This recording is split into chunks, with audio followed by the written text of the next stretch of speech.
Hi guys, welcome back to the channel. If you're new here and like the content, please consider subscribing.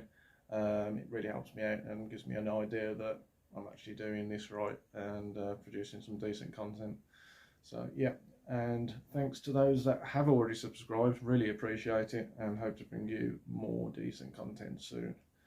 Before I start, shout out to Martin's Koipond and Garden.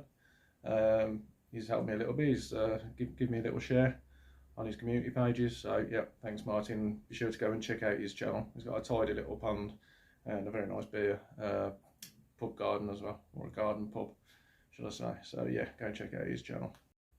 So it's been a busy few days. The weather, as you know, we're in August at the moment. I know these videos probably aren't coming out till September, but yeah, it's August and the weather has been blistering hot.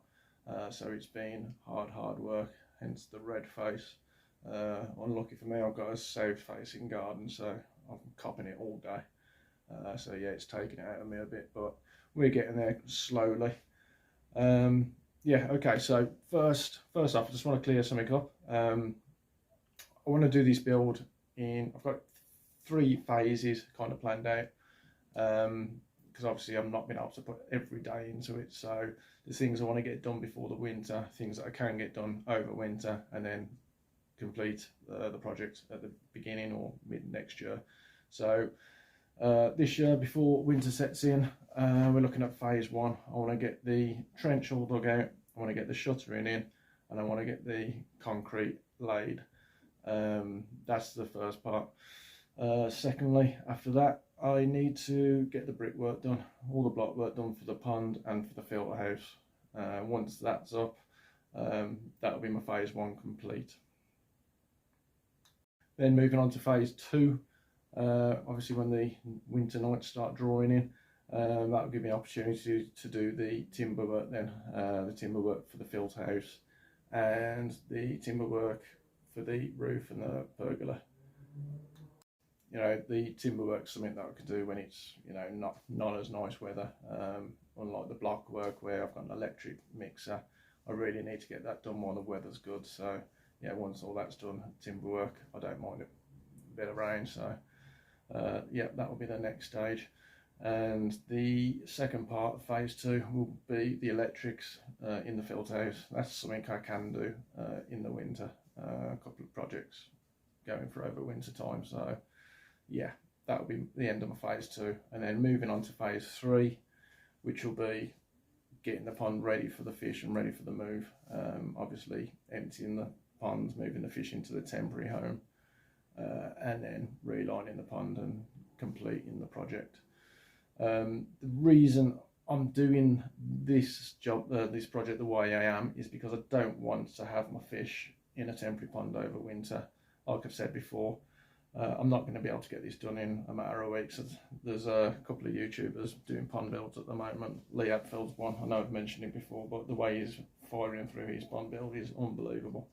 Unfortunately for me, I haven't really got that time. I'm working away a lot, so I'm only really getting weekends, Saturdays and Sundays. That's as well as spending time with my family, so I am shorter of time, but I don't mind, you know. I'm quite happy to get it finished by next year, so that's why I'm not moving fish into a temporary pond, because I don't want them in a temporary pond over the winter. Okay, so that's enough of me going on for now. I'm just going to roll the tapes now, and you can see what I've been getting up to, and hope you enjoy. Okay guys, so the first job for today is to clear all this greenage here, and then I'll be able to carry on digging the trench around the back side there. I need to cut some of the liner off from down here just to dig in a bit further, just so then I've got a straight line coming all the way down. I'm not going to bore you with 2 hours of me digging and cutting grass down, so I'll come back to you once I've done that. Absolutely typical. Just cleared all the greenage from here, and I've moved one of these rocks and come across a massive ant's nest. So as it's summer and I've got my shorts on, Don't really fancy getting bitten, so put some bait down. I'm going to put the rock back over that. Come back to this section. I'll carry on clearing up there. Oh, got an ant on there already. Biting, mate. I'll start from up that end. Hopefully I don't find any more nests. And then I'll go from there. Okay, so welcome back, guys. Unfortunately, I found a second massive ant's nest under those slabs there, just to the right of the pond. So, slight change of planning. What I'm going to be doing now. Doesn't really make a big difference, but it just means I can carry on without having to dig up loads of ants and getting bitten all day. So what I'm going to do, because I've got the main trench dug out now for the filterhouse, which is there, and up that side of the pond, and up this side of the pond, what I'm going to do is I'm going to start doing the shuttering for the concrete footings. Now, as I said before, my garden does run on a slope, and the filter house down here is the lowest point. So there's a existing concrete slab there which once had a shed on it.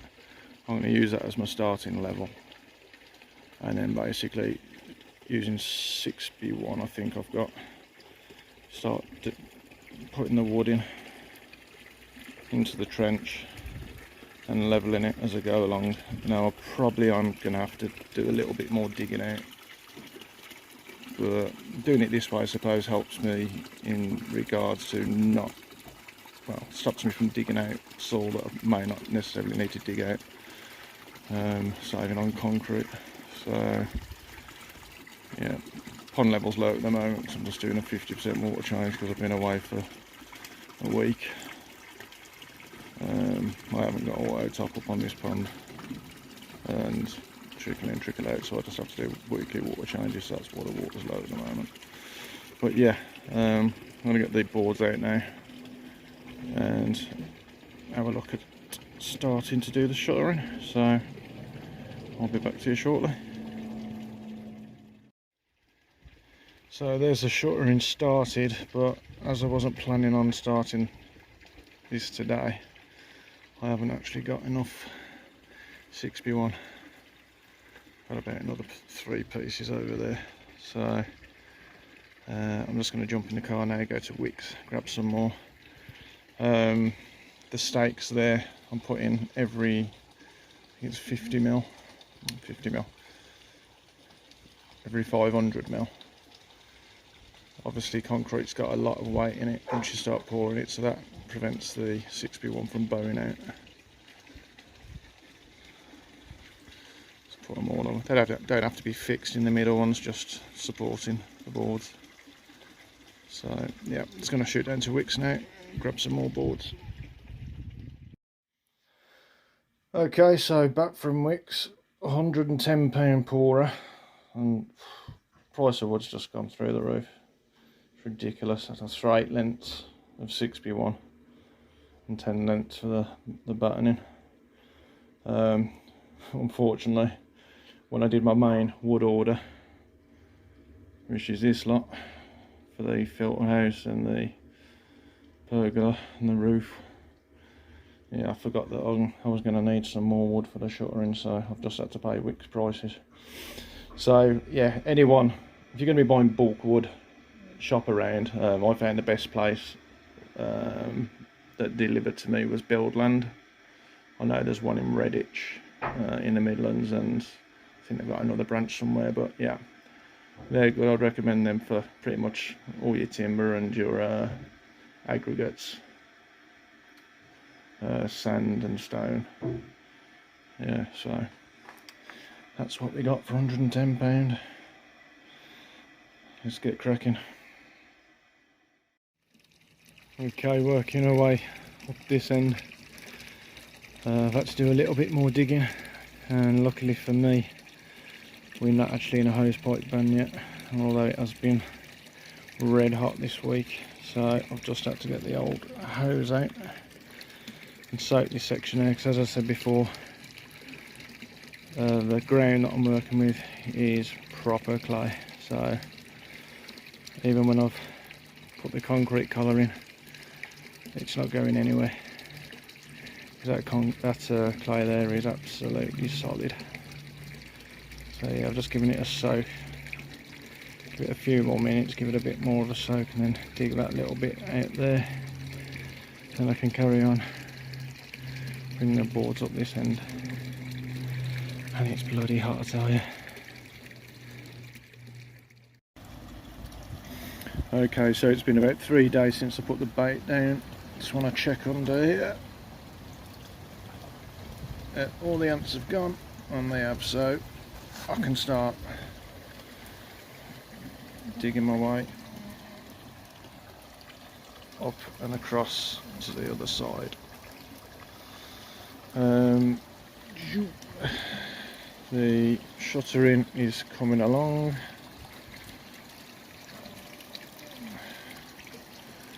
Slowly but surely. I just want to show you this bit here. Okay, so what I'm going to have to do now is decide on my filter. I do want to go drum filter,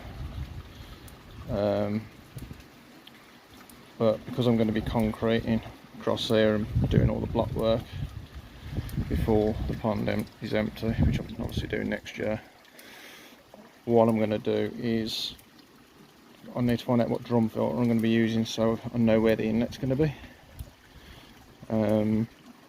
So I'm going to, once this is all dug out to the level it needs to be, I'm going to need to dig out an additional trench there to accommodate 4-inch pipe work, and cut out a bit here so the pipe work, basically the void will be ready for the pipe work once the pond is empty next year. I think it's going to be easier doing it that way than trying to find a 4-inch auger that will go through. It's going to have to be about 1.5 foot long, so I think this is going to be the easier way. So yeah, I'm going to dig an additional void there to accommodate the 4-inch pipe work, put a concrete slab over the top and some extra rebar to give it more strength, and then I can concrete my footings straight across, and then obviously I'll have the void underneath ready for the 4-inch pipe work. So yeah, I'm just going to go and have a look at drum filters now. Go shopping. Okay, so after a bit of window shopping, I've decided to go with a Burton's BD 300 drum. Not too sure on the bio chamber yet, but okay, so with that drum I'm going to need my little trench for my 4-inch pipe work around about there. So clean water inlet coming in. The waste is on the same side as well, so the waste will go out the side of the filter house. And then clean water outlets from back here into the bio unit. So yeah, now I know what drum I'm getting. Don't know exactly where I'm going to be putting the pipe, but somewhere around here roughly I'm going to be digging the trench for the 4-inch. But on that note, I am done for today. I'm going to have a good crack at it tomorrow again, hopefully, so I'll see you then.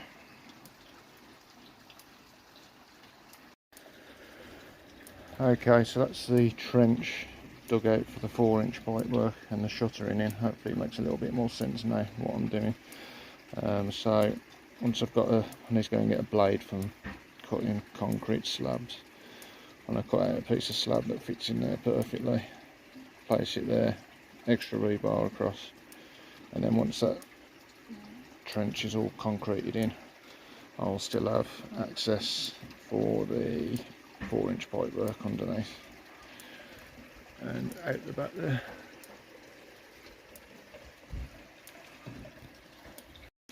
So today's a new day. Shuttering all done for the filter house so far, and on the other side up to there, just past the filters, and up to there. So what I want to get done today is I need to disconnect the easy pod, move all those pipes and wires, move them slabs, finish digging across and get the shuttering finished. And I don't think you've met Loki yet. Loki! It's our 11-month-old black lab. He's been on a bit of a sulk since we came back from Wales, his first time at the seaside.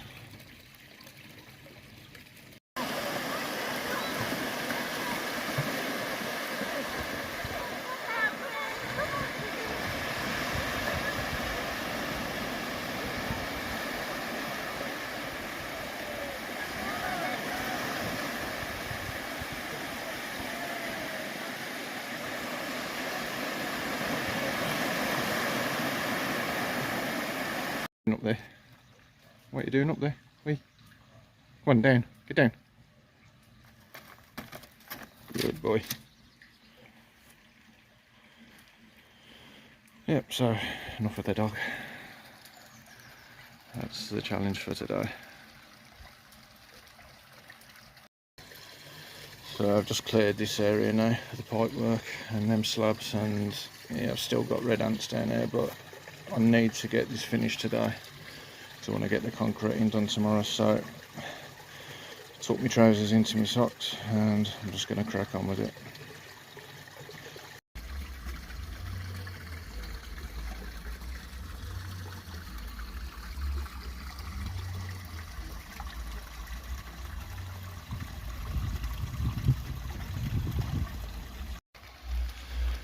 Right, so that's all the shuttering done right the way around the pond and the filterhouse.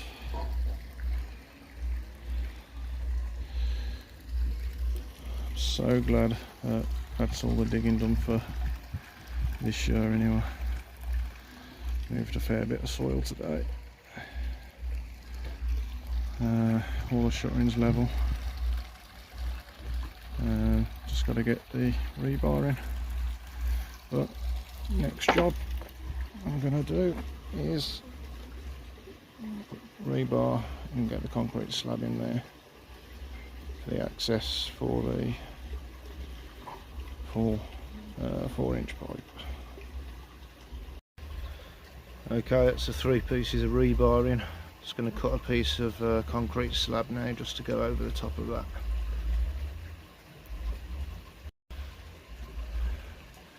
Okay, and there's the piece of slab covering the hole. So now when I fill this shuttering in with concrete,